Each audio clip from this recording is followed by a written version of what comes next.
नमस्ते साथियों, एफएलएन मेला के सफल संचालन के लिए अर्थात उसकी सफलता के लिए प्रति माह एफएलएन मेला से संबंधित गतिविधियों का आयोजन किया जाना है। माह नवंबर की गतिविधियों को हमने यहाँ पर अंकित करके रखा है। आइए बहुत संक्षेप में एक एक गतिविधि के बारे में जान लेते हैं कि माह नवंबर में कौन सी गतिविधियां की जाएगी। ठीक है, पूर्व मैंने आपको वीडियो के माध्यम में जानकारी देने का प्रयास किया है इस पत्र के बारे में। ठीक है, उस वीडियो को निश्चित तौर से आप लोगों ने देख लिया होगा या फिर आई बटन पर जाकर के भी आप देख सकते हैं पूरे उस वीडियो को। तो आइए प्रारंभ करते हैं। तो यहाँ पर आप देखेंगे माह नवंबर 2024 एफएलएन मेला गतिविधियां। तो देखिए, अगर गतिविधि आयोजन करने से पहले एक कार्यशाला या बैठक का आयोजन करना है माताओं के साथ में। ठीक है, और मोहल्लेवार जो माताएं हैं, मोहल्ले में जितनी माता है उनके साथ में बैठक की जाएगी और उनको जो कार्यशाला है उसमें तैयारी करके, गतिविधियों के लिए तैयारी करके आने को कहा जाएगा। तो ये यहाँ पर कहा गया है और इस पत्र में भी ऐसी जानकारी दी गई है। आइए अब हम आगे देखते हैं कि जो विद्यालय स्तर पर जो गतिविधियां की जाएगी उनके अंतर्गत माताओं के लिए और शिक्षकों के लिए, दोनों के लिए गतिविधियों की जानकारी दी गई है। तो सबसे पहले हमें यहाँ देख लेते हैं माताओं के निर्देशन में गतिविधियां। अब माताओं के निर्देशन में कौन कौन सी गतिविधि होगी, तो यहाँ दिया है और यहाँ पर आप देखेंगे तीसरे नंबर पर भी यहाँ पर माताओं के निर्देशन में गतिविधि।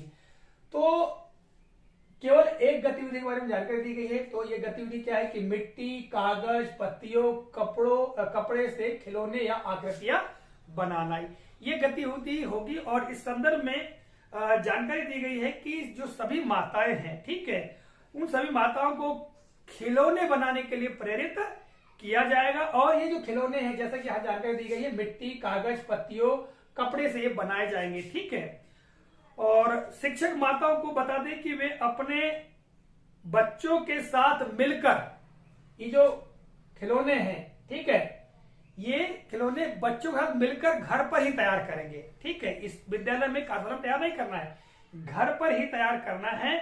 और जिस दिन कार्यशाला होगी उस दिन उन खिलौनों को लेकर के आना है और उन खिलौनों को प्रदर्शनी में रखना है और अन्य बच्चों को, अन्य माताओं को बताना है कि वो किस प्रकार से बनाए गए हैं, किस किस चीज का इसमें प्रयोग किया गया है, ऐसी जानकारी दी गई है।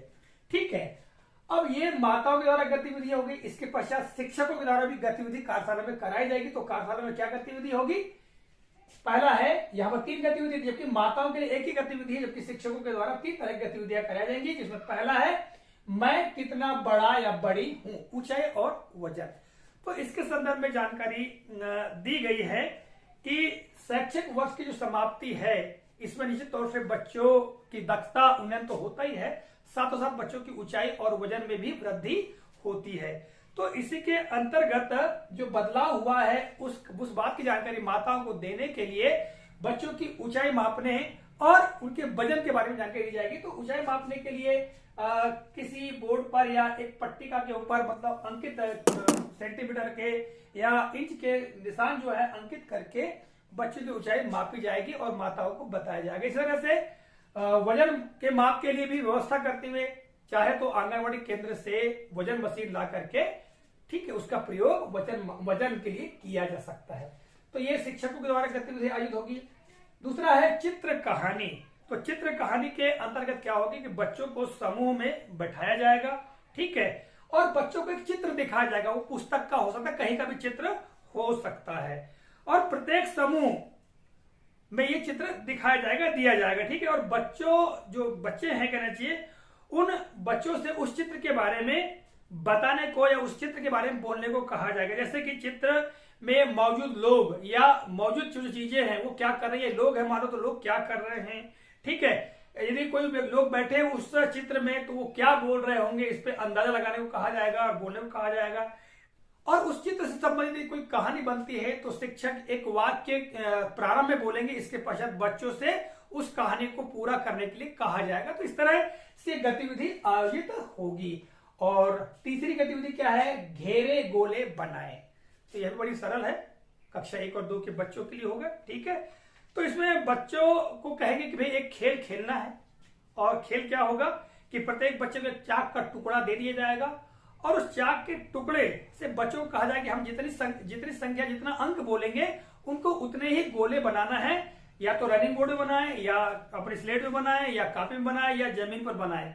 तो ऐसा बच्चों को बोला जाएगा और शिक्षक कोई एक अंक या संख्या बोलेंगे और बच्चे उतने ही गोले या घेरे बनाएंगे।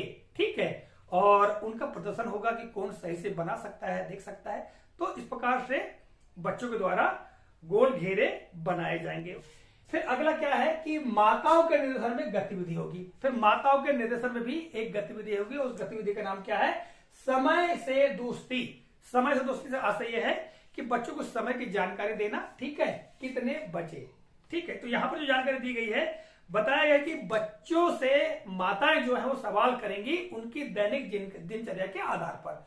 जैसे आप कितने बजे सो के उठते हैं, तो बच्चे बताएंगे कि 7 बजे या 6 बजे। और 6 बजे या 7 बजे बताते हैं तो घड़ी में रखी जाएगी, उस घड़ी में बच्चा बताएगा, दीवार घड़ी होना चाहिए। ठीक है, बच्चा बताएगा और निशान उंगली रख के बताएगा कि हम इतने बजे उठते हैं। ठीक है, तो इस प्रकार से, इसी प्रकार लंच कब करते हैं, नहाते कब हैं, विद्यालय कब आते हैं, इस तरह से जो बच्चों की दिनचर्या से संबंधित प्रश्न किए जाएंगे और बच्चे बताएंगे और साथ ही उस घड़ी में उंगली दिखाएंगे कि भाई इतने बजे हम उठते हैं। ठीक है, घड़ी में बच्चा बताएगा। ठीक, तो इस तरह से ये गतिविधि माताओं के द्वारा की जाएगी। और आगे फिर है शिक्षक के निर्देशन में गतिविधि होगी। इसके अंतर्गत 3 गतिविधियां हैं। पहला है कैलेंडर से दोस्ती, यानी किस दिन कौन सी तारीख। ठीक है, इसके अंतर्गत जानकारी दी गई है कि शिक्षक बच्चों को कैलेंडर दिखाएंगे। ठीक है, और कैलेंडर दिखा के पूछेंगे कि उनके जन्मदिन की तारीख कौन सी है, यानी उनका जन्मदिन किस तारीख को आता है। ठीक है, इसी तरह के दूसरा सवाल भी पूछेंगे कि छुट्टी किस तारीख की है। ठीक है, दीपावली किस तारीख को मनाई गई, ये पूछा जा सकता है। इसके अलावा शनिवार को कौन सी तारीख होगी या मंगलवार को कौन सी तारीख होगी। तो इस तरह तरह के सवाल बच्चों से किए जाएंगे। ठीक है, या स्वतंत्रता दिवस, गणतंत्र दिवस किस तारीख को आता है। तो इस तरह से बच्चों को कैलेंडर से संबंधित जानकारी देने के उद्देश्य से यह गतिविधि की जाएगी। अगला है वस्तुओं से। ठीक है, तो वस्तुओं से दोस्ती के अंतर्गत क्या आ जाएगा? इसके अंतर्गत बच्चों को कहा जाएगा शिक्षक के द्वारा कि अपने बस्ते से कोई भी एक चीज निकालें।